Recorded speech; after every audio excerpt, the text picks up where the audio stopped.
There's something different about true horror. Hollywood can't replicate it. These stories linger. They claw at the edges of your mind. Why? Because they happened.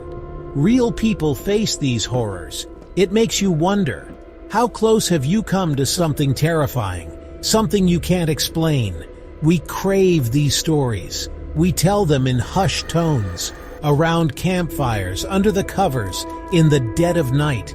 They remind us that the world holds darkness. Tonight, we delve into that darkness.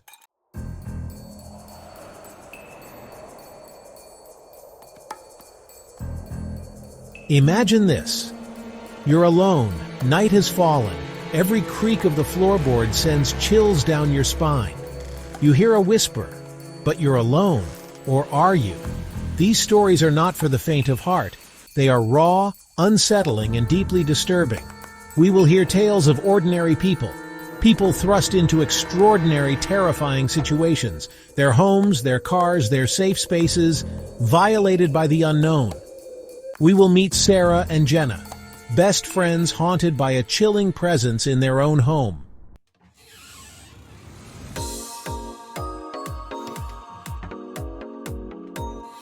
Are you ready to face the unknown? To confront the darkness that lurks in the shadows? Then turn off the lights, turn up the volume, and prepare yourself. These stories are best experienced alone.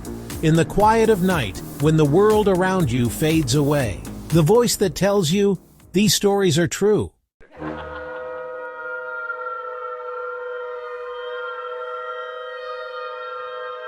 Sarah and Jenna, best friends since childhood, had finally moved into their own place. An old house on the edge of town. A charming Victorian with a sprawling porch and a certain faded elegance. They snagged it for a steal. Little did they know, the low rent came with a chilling price. From the first night Sarah felt it, a presence, a heaviness in the air. She'd wake in the dead of night, heart pounding, feeling like someone was watching her. Jenna, ever the pragmatist, dismissed it as Sarah's overactive imagination. Old houses are creaky, she'd say. But Sarah couldn't shake the feeling that they weren't alone.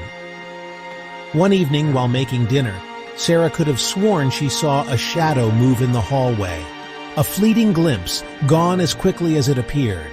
She chalked it up to the flickering lights and the ever-present drafts that snaked through the old house. But a seed of doubt had been planted. Something wasn't right.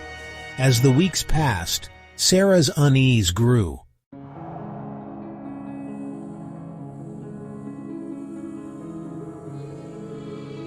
The strange occurrences escalated. One night, Sarah woke with a start to the sound of hushed voices. They seemed to be coming from the walls, whispers too low to make out any words. She lay in bed, paralyzed with fear, listening to the murmuring grow louder, then fade away, leaving an unsettling silence in their wake. The next day, she confessed her fears to Jenna, who was quick to offer a logical explanation. "It's probably just the pipes, Sarah. Old houses are noisy."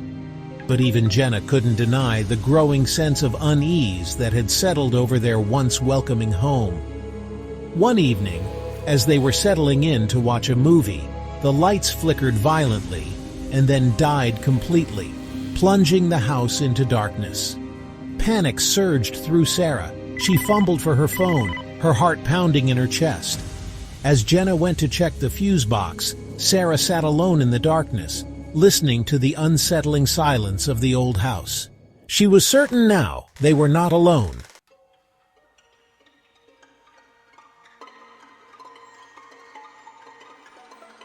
Then came the incidents that even Jenna couldn't rationalize away. Food started disappearing from the fridge. At first it was just small things. A slice of cheese missing from the block. A yogurt cup vanished from the back of the fridge. But then entire leftovers disappeared. A half-eaten plate of pasta gone. A Tupperware container of soup vanished without a trace. Sarah tried to convince herself that she was just forgetting. Maybe she'd eaten more than she realized, but deep down she knew something was wrong. The missing food was one thing, but then came the crumbs, They'd find crumbs on the counter, crumbs on the floor, crumbs in places where they never ate. It was as if someone had been snacking right under their noses. Jenna, though still trying to remain rational, was starting to get spooked. They checked the locks on the doors and windows, but everything was secure. They even considered the possibility of mice, but there were no droppings, no telltale signs of an infestation. The mystery of the disappearing food and the phantom snacker deepened. Someone, or something, had been in their house while they were sleeping.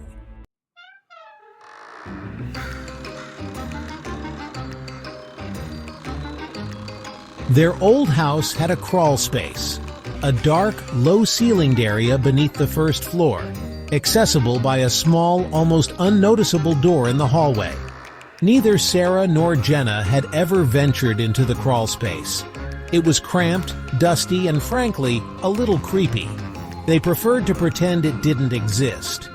One afternoon, while Sarah was home alone, she heard a noise. It was a faint scratching sound coming from the hallway. Her heart skipped a beat.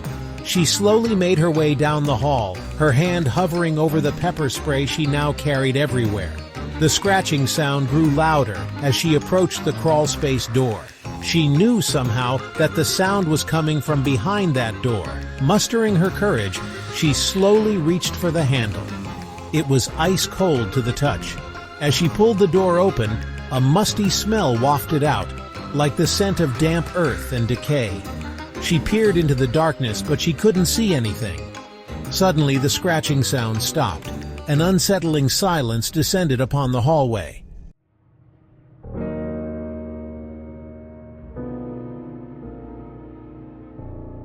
The highway stretched before Adam, a black ribbon winding through the desolate landscape. Rain lashed against his windshield, blurring the world beyond the glass. He'd been driving for hours, the rhythmic drone of the engine his only companion. The monotony of the road, usually a comfort, tonight felt oppressive. He was on a new route, one he hadn't driven before, and a shiver ran down his spine as he realized just how isolated he was. No other vehicles had passed him in what felt like hours, just endless miles of asphalt, swallowed by the darkness. As he rounded a bend, his headlights briefly illuminated a figure standing by the roadside. A woman, her back to him, her thumb outstretched in the universal sign of a hitchhiker. Adam instinctively hit the brakes, his truck slowing as he took in the sight.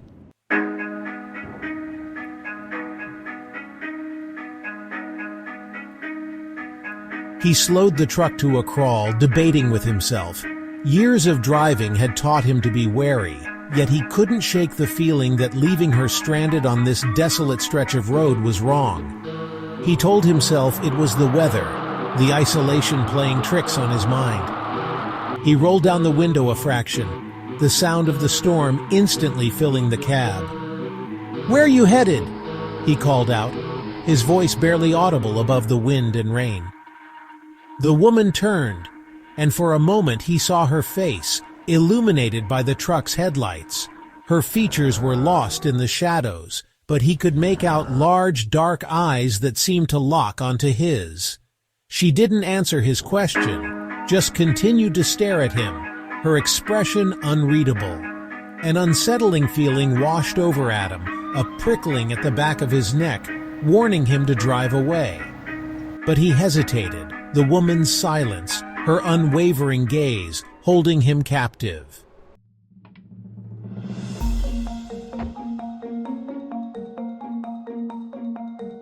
Against his better judgment, Adam unlocked the passenger door. The woman slid into the seat, bringing with her the chill of the storm and a silence that was somehow heavier, more profound than the roar of the wind and rain outside.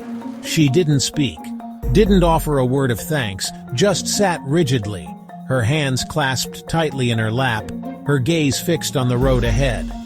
The truck's heater struggled to combat the sudden influx of cold air, and Adam found himself shivering. He tried to make conversation, asking her name, where she was coming from, but his attempts were met with an unnerving silence. The miles ticked by, each one marked by the rhythmic thump of the windshield wipers and the oppressive silence emanating from his passenger. Adam found himself stealing glances at her, trying to decipher the enigma beside him. Her long, dark hair obscured her face, and the shadows from the passing streetlights painted her features in a constantly shifting, unsettling dance of light and darkness. He couldn't shake the feeling that something wasn't right.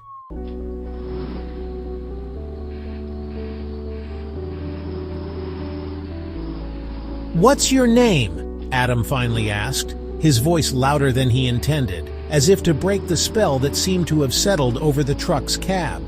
The woman didn't respond, didn't even acknowledge his question. She simply continued to stare straight ahead, her expression unchanged, her body eerily still. He tried again, forcing a lightness into his tone that he didn't feel. "It's a rough night to be out on the road," he said, hoping to elicit some response. But she remained silent, her presence a chilling counterpoint to the storm raging outside. Adam felt a cold sweat prickling at his skin, and he gripped the steering wheel tighter. He tried to rationalize her behavior, but the unease in his gut only intensified.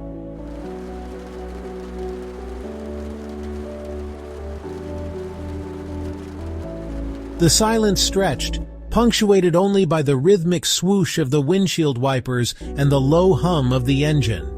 Adam found himself holding his breath, as if even the act of breathing might disturb the delicate balance of fear and uncertainty that held him captive. He snuck another glance at his passenger, his heart pounding in his chest. Then the woman spoke, her voice a dry, raspy whisper that seemed to slither from her lips, chilling him to the bone. "Right here," she breathed, her words barely audible above the low rumble of the engine. "What?" Adam choked out, his voice tight with fear. He risked another glance at the woman, his gaze drawn to her like a moth to a flame. And then he saw it.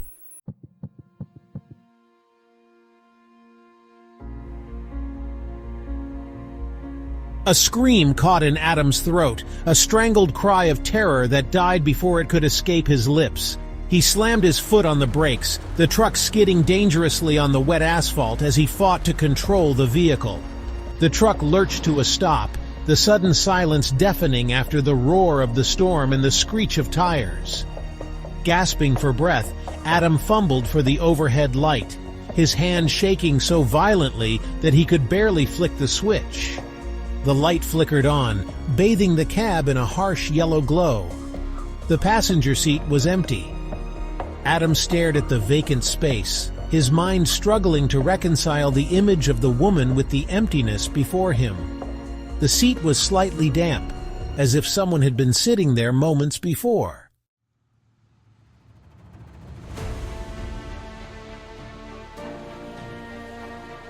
But there was nothing. Just the empty highway, the rain-slicked asphalt gleaming under the streetlights, and the wind whispering through the trees lining the roadside. Shaking, Adam climbed back into his truck, his hands still trembling. He sat there for a long moment, his breath coming in ragged gasps as he tried to calm his racing heart, to convince himself that what he had seen wasn't real, that his exhaustion and the storm had conspired to create a nightmare out of thin air. He pulled back onto the highway, driving slowly at first, his eyes darting nervously to the passenger seat, half expecting to see the woman reappear beside him.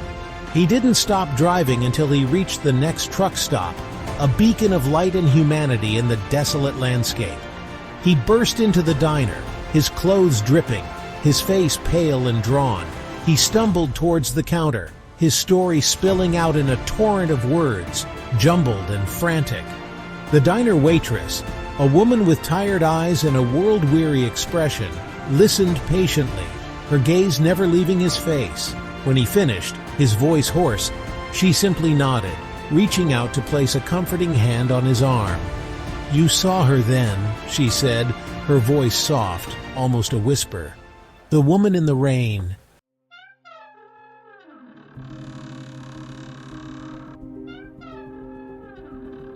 From the moment Ethan's family pulled up to the old house, he felt a weight settle on his chest.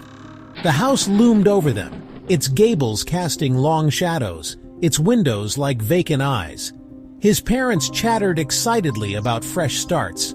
His dad clapped him on the shoulder. "Plenty of space for a growing boy like you, Ethan." But Ethan couldn't shake the feeling that something was wrong. The house seemed to emanate a cold, almost oppressive energy. As they unloaded the van, Ethan found himself drawn to the basement door. It was tucked away at the back of the house, hidden by cobwebs and dust-covered furniture. The door was heavy, made of thick, dark wood, with a tarnished brass handle.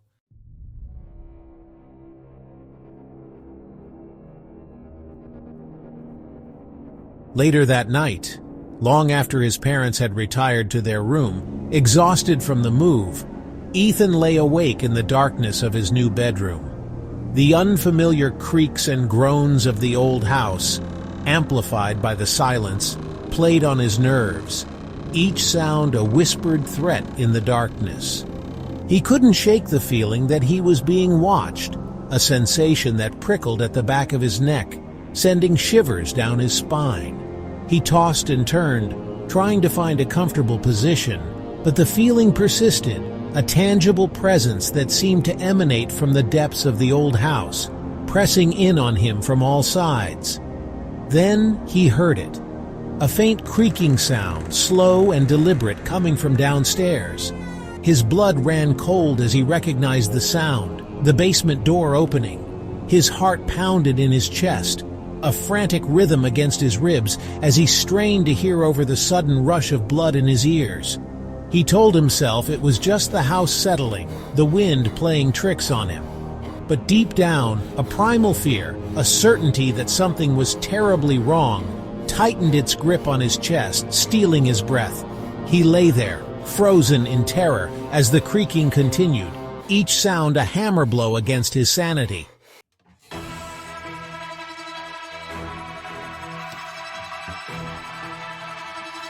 Ethan's breath hitched as he heard footsteps, slow, heavy footsteps ascending the basement stairs. Each step was measured, deliberate, sending chills down his spine. He wanted to scream, to run, but terror had rooted him to the spot. Time seemed to stretch as the footsteps drew closer. He could hear the soft creak of floorboards, the rustle of fabric against wood, then silence. The footsteps stopped just outside his bedroom door. Ethan held his breath, his body trembling. He could hear his own heart beating. The doorknob to Ethan's bedroom slowly began to turn. The brass knob gleamed in the darkness. The movement was agonizingly slow. He squeezed his eyes shut, willing himself to disappear. But the presence beyond his door was undeniable. He had to do something to protect himself.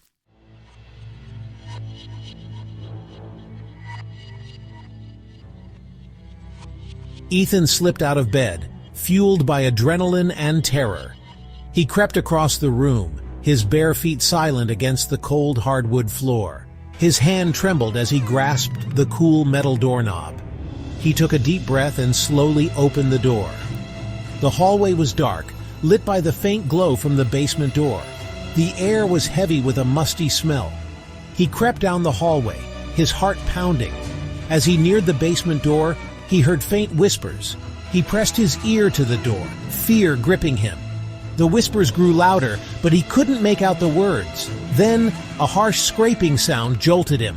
He jumped back, his mind conjuring images of clawed hands.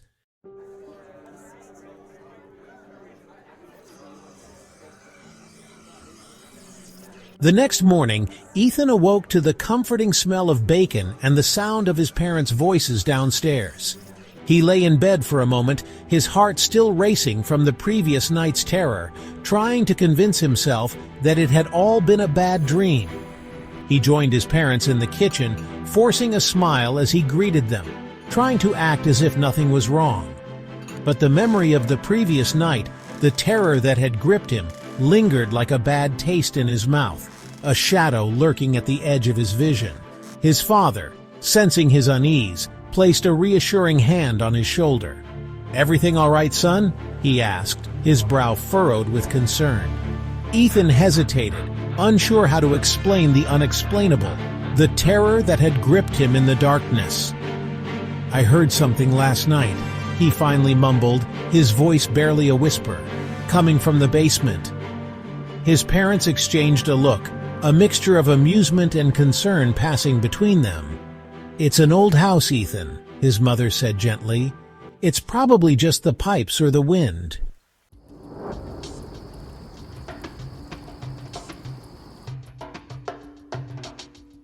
Ethan wanted to believe them, to dismiss his fears as nothing more than an overactive imagination. But deep down, he knew that what he had experienced was real. The terror that had gripped him in the darkness was palpable, undeniable. He spent the day trying to distract himself, unpacking boxes, exploring the overgrown garden, anything to keep his mind occupied, to avoid thinking about the basement and the terror that lurked within its depths. Later that evening, as the sun began to set, casting long shadows across the lawn, Ethan's father emerged from the basement, his face pale, his brow furrowed in thought. He clutched a dusty cardboard box in his hands, its contents hidden from view. Ethan watched him approach, a sense of dread settling in the pit of his stomach. He knew somehow that whatever his father had found in the basement was connected to the terror that had haunted him the previous night. "Ethan," his father began, his voice uncharacteristically shaky, "I think you need to see this." He placed the box on the table, his movements slow and deliberate, as if he were handling something fragile, something precious, something dangerous.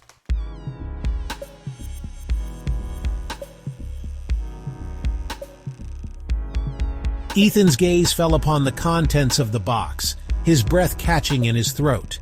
Inside, nestled among layers of yellowed tissue paper, were photographs. Dozens of photographs, their edges faded, their surfaces cracked with age. They depicted a family, their smiles frozen in time, their eyes staring out at him with an unsettling intensity. His father cleared his throat, his voice hoarse with emotion. "This house," he began, his gaze fixed on the photographs, as if seeking answers within their faded images. "It used to belong to them." Ethan flipped through the photographs, his fingers trembling slightly, his mind struggling to comprehend the connection between these strangers and the terror that had gripped him in the darkness. The family in the photographs seemed so normal, so happy, their smiles radiating a warmth that belied the chilling truth hidden within the box. As he reached the bottom of the box, his fingers brushed against something cold and hard. He carefully lifted the object, his heart pounding in his chest, his breath catching in his throat as he recognized the official seal and the stark black lettering. It was a police file, its pages filled with reports and witness statements, its contents detailing the family's disappearance, their fate a chilling echo of the terror that had haunted Ethan in the darkness.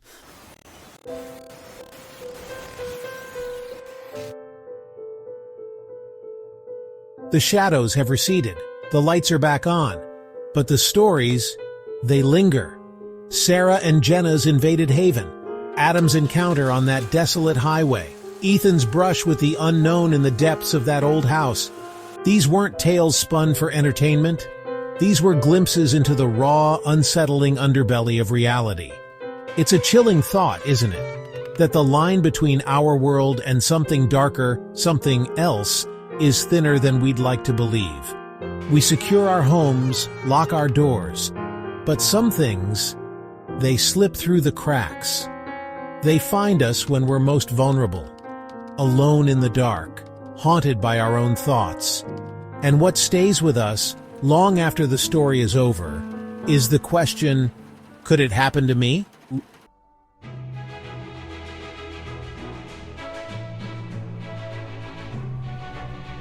We all have our own stories, don't we?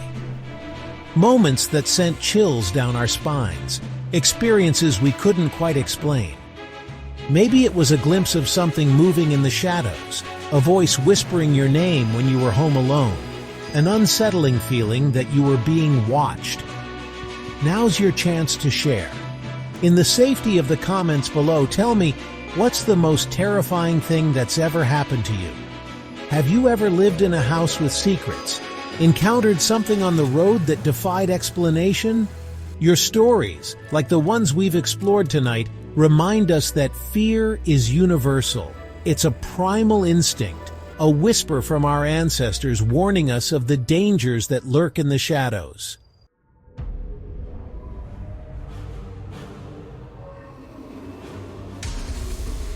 As we reach the end of our journey into the heart of darkness, remember this: the world is a strange and wonderful place, but it's also a place where shadows hold secrets, where the unknown whispers just beyond our perception. So the next time you're home alone and you hear a creak on the stairs, don't dismiss it. When you're driving down a deserted highway and you see a lone figure by the roadside, think twice before you stop. And if you ever find yourself in a new house with a basement door that seems to beckon you closer, turn away. For tonight the stories are over, but the fear remains. Until next time, stay safe and stay scared.